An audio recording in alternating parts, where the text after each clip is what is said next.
Hola, Dios te bendiga. Aquí a Miquel Saúl Soto, muchas felicidades en esta Navidad. Seguimos con la serie 9 meses, una noche.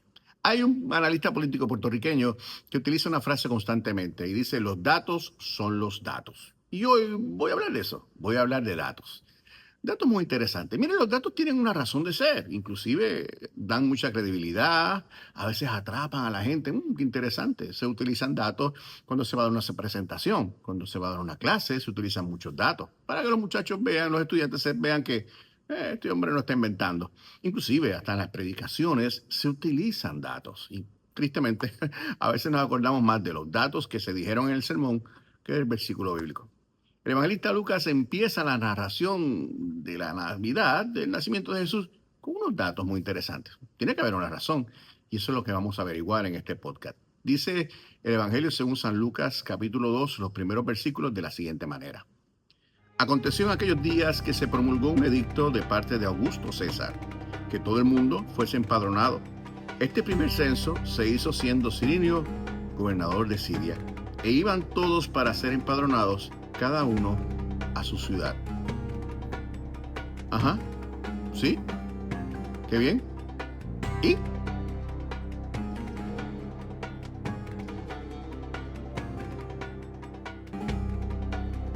Hola y bienvenidos a este segundo podcast de mi serie 9 meses, una noche. Me imagino tu cara al leer o cuando oíste los versículos de los que se basa este podcast. Bueno, no te asombres mucho. En verdad, son solamente unos datos básicos y cronológicos. Tan pronto uno los lee, se da cuenta que no tienen absolutamente ningún tipo de contenido espiritual. Quizás por años o por siglos se leen rápido y pasan desapercibidos. Quién sabe si hoy es la primera vez que te detienes y dices, adiós, eso estaba escrito ahí. Desde que Dios me ha dado el privilegio de llevar su palabra, privilegio inmerecido, siempre cuando me toca predicar en Adviento, intento hablar de estos versículos. No los vuelvas a leer. En verdad son solo datos, pero siempre me da la curiosidad. Y esta curiosidad siempre es el origen del 90% de todos mis podcasts. La curiosidad de por qué Lucas empezó así este relato con unos datos. Hoy sabemos que el evangelista Lucas era una persona culta y que también hizo una profunda investigación cuando escribió el Evangelio. También estamos casi seguros que él contaba con una copia de los Evangelios de Marcos y de Mateo. Aún así, tiene que haber una razón para que Lucas comenzara con estos datos que ni de la tradición judía son. Pensando y pensando, creo que estas deben ser dos razones por las cuales están ahí. Primero, toda buena presentación debe tener al principio un trasfondo de lo que usted está hablando y así poder tener una mejor perspectiva del mensaje y entender mejor lo que usted me quiere decir. En segundo lugar, Lucas se dispone a entrar de lleno en la narración del nacimiento de Jesús, que para él y para todo el cristianismo es uno de los eventos más importantes narrados en toda la Biblia. Profundicemos un poco en estos datos. ¿Quién es Augusto César? Él fue el primer emperador romano, más o menos entre el 27 a.C. al 14 después de Cristo. Bajo su gobierno es el marco imperial que Lucas usa en todo su evangelio. Y entonces, ¿quién es Cirenio? Este gobernante existió y su verdadero nombre es Publius Sulpicius Quirinius, quien fue una figura histórica conocida por haber realizado un censo en todo Israel para reorganizar las provincias. Acá entre usted y yo, dice la historia que este censo provocó hasta una revuelta. Estos breves datos no son datos bíblicos, son datos históricos que cualquier interesado o estudioso del Imperio Romano los va a encontrar y va a dar por sentado de que existieron.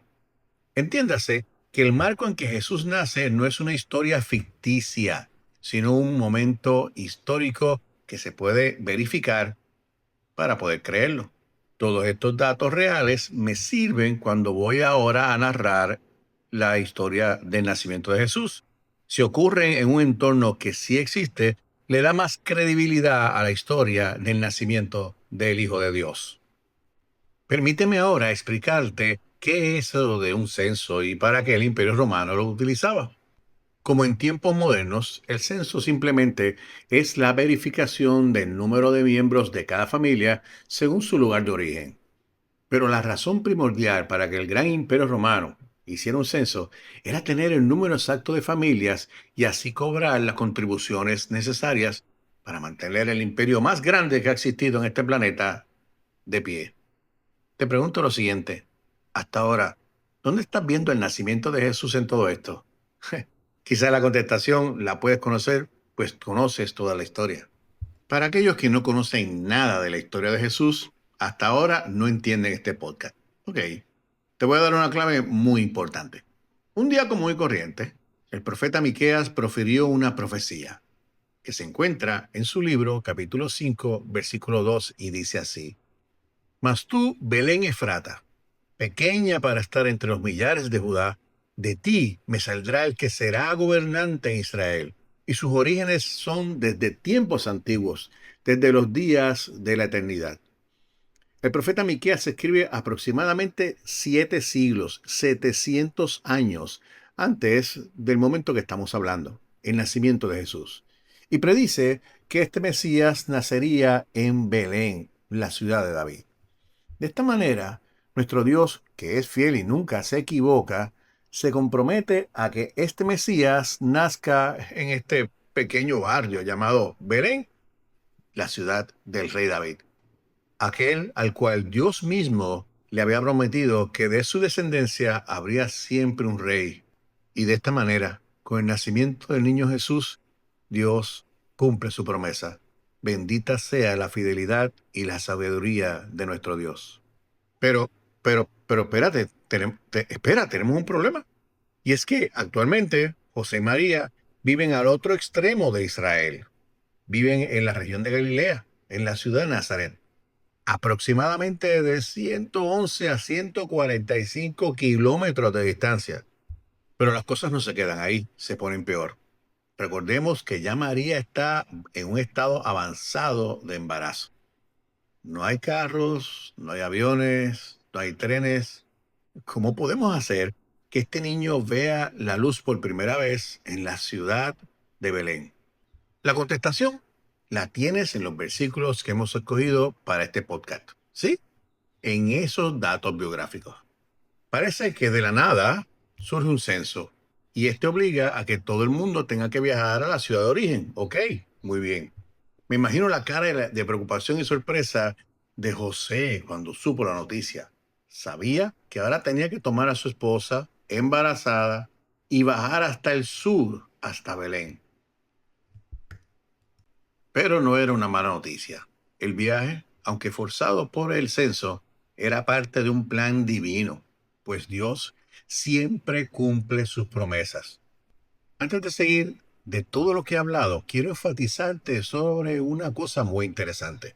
Y es que ni el emperador romano Augusto César, quien para todo el imperio también era considerado un dios, ni el gobernador Cirenio, ninguno de ellos conocía y no tenía ni la más remota idea de quién era el Dios de Israel. Mucho menos conocían de las promesas de un Mesías, y estoy casi seguro que jamás habían estudiado un mapa geográfico de Israel. Sucede, pasa y acontece que fue simplemente por motu propio o por algunas necesidades que tenía el imperio o en un consenso de una junta, surge la idea de un censo. Acá entre ustedes y yo sabemos que es la oculta mano de Dios en acción. Hoy no nos importa cómo surge la idea, pero sí nos asombra ver cómo Dios utiliza recursos y personas que no tienen ningún tipo de relación con Él para cumplir su propósito, para cumplir su promesa. En otras palabras, quiero decirte que no importando cómo veas tu situación o cuán imposible veas tu petición, Dios es capaz de utilizar personas que ni te imaginas para cumplirte y ayudarte.